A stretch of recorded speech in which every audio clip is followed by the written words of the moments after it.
Hello बच्चों, let's see the question.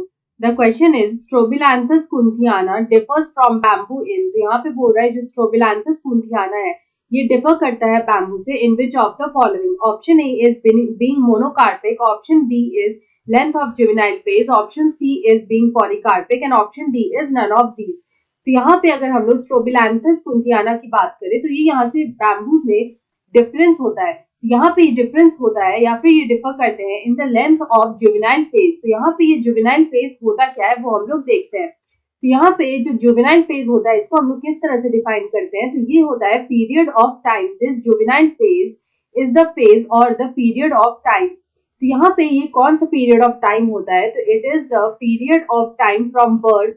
ये जो जुवेनाइल फेज होता है it is the period of time, ये पीरियड ऑफ टाइम होता है from birth till, from birth से लेके टिल एन ऑर्गेनिज्म या फिर इंडिविजुअल ऑर्गेनिज्म जो है वो यहाँ पे रिप्रोडक्टिव एज को जो है अटेन करता है। तो हम लोग बोल सकते हैं from birth till it attains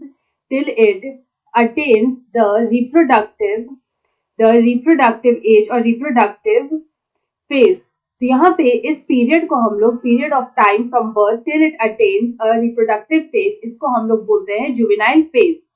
तो यहाँ पे जो जुवेनाइल फेज है वो यहाँ पे वैरी करता है। तो यहाँ पे अगर हम लोग स्ट्रोबिलैंथस की बात करें, if you talk about strobilanthes kunthiana, तो ये जो स्ट्रोबिलैंथस कुंथियाना है इसका यहाँ पे जुवेनाइल फेज कितना होता है, तो यहाँ पे इसका जो जुवेनाइल फेज है वो होता है 8 to 16 ईयर्स का। जबकि अगर हम लोग यहाँ पे बैम्बू की बात करें तो बैम्बू का जो जुवेनाइल फेज होता है it varies from 3 to 120 years. तो इस तरह से यहाँ पे हम लोग को डिफरेंस देखने को मिलता है in the length of juvenile phase between strobilanthes kunthiana and bamboo. So option B में दे रखा है length of juvenile phase, so option B is the right answer. I hope you understood it well. Best of luck.